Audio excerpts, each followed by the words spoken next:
Fast and the Furious reminded us of our personal episodes when we tried a bit too much to be cool, to fit in, to belong. Because just like Paul Walker's character, Brian O'Connor, we have been the rookies, newbies, or busters at a new school, team, car meetup, or car club. So when we learned that Paul Walker was an enthusiast, a petrol head, just like us, it was like losing a member of the family. And family is what the Fast and Furious movies are about.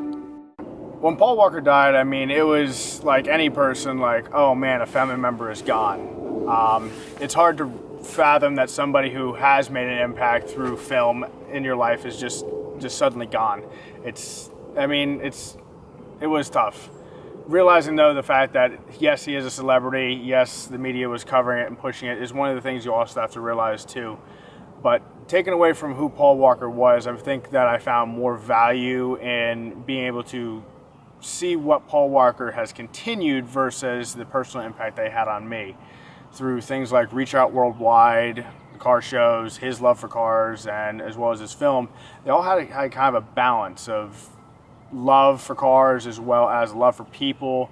Paul was just a genuine guy on camera as well as on the streets. I mean, he was going to car shows too, from what numerous sources would say and things like that. And he was just an all-around genuine kind of person. And just to know that his legacy is still standing is just something special. But when it came down to the news of Paul Walker going, it wasn't easy to take for the first day or so. I didn't really want to watch the Fast and Furious films anymore because I didn't want to relive the fact that he was gone. Paul Walker dying was a serious blow to me. I mean, I don't cry very often. I mean, the last time I cried, I think, was when my sister died. But Paul Walker's death was a big deal for me. I mean, I've mourned celebrities and musicians from my favorite bands and movies and stuff before, but I really connected with Brian O'Connor through those movies. But I watched 5 or 6 Fast and Furious movies just back to back through tears. I was just gone. My brother was seriously worried about me because he didn't know what I was going to do next. Because I wouldn't drive. I didn't want to. I was completely obsessed with finding out how it happened. If he had gotten into an accident or if it was a malfunction or... And, yeah. To know Paul Walker was a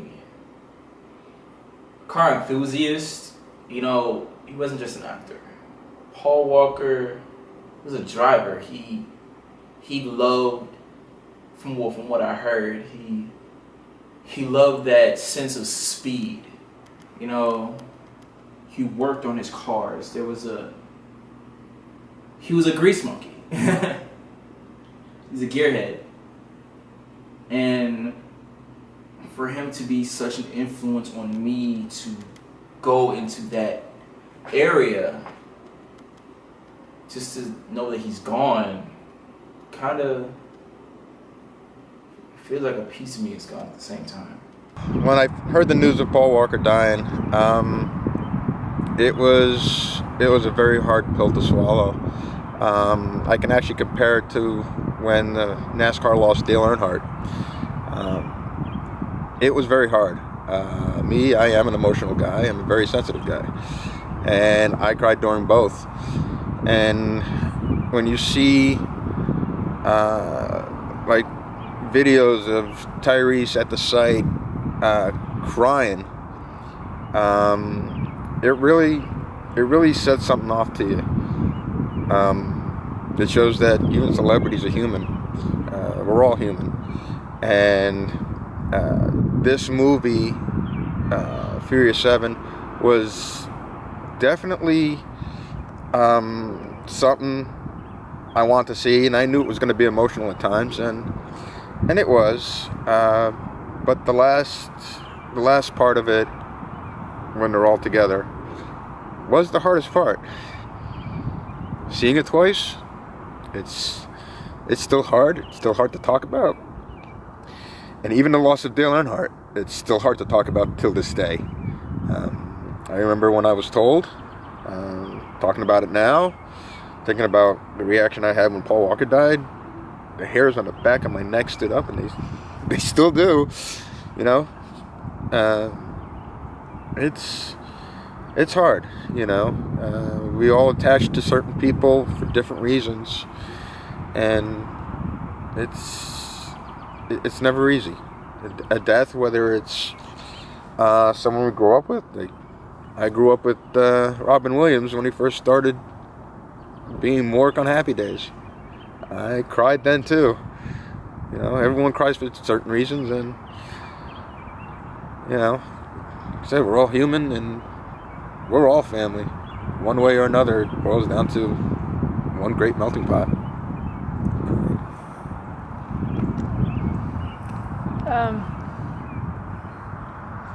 For 2 weeks, I had, after hearing about him being gone, I had flashbacks. I used to hang out with the imports in Georgia. Me and my sister, we used to model for the imports. And one day he showed up. Mr. Paul Walker in the flesh, man.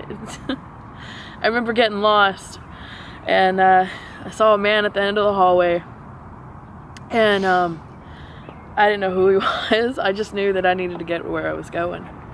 And so I said, "Hey sir, do you know where the food is?" And he says, "It's right down the hallway." I said, "Thank you, sir." I kept going, and he says, "Hang on a second." I said, "Okay." He says, "Come here." So I turned around, and I looked at him. My eyes about popped out of my head. And, man,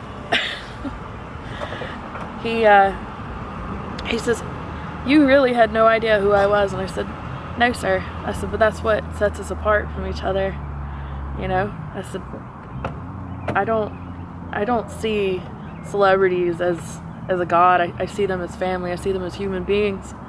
And later on that night, he sought me out, and he took me for a ride. After asking his bodyguard if it was okay, he took me for a ride. And it just so happened to be the same car that he was driving in Too Fast, Too Furious.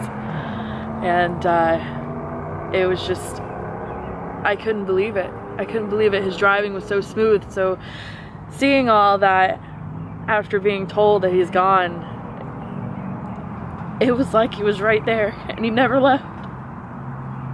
So seeing the movie after him being gone, it was hard. It was really hard knowing that he's not here anymore.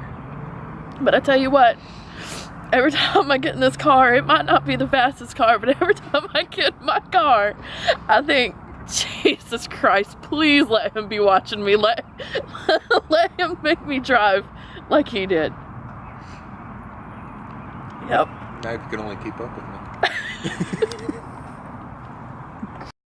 This is for family, for Paul, and I'm proud to say I'm a buster.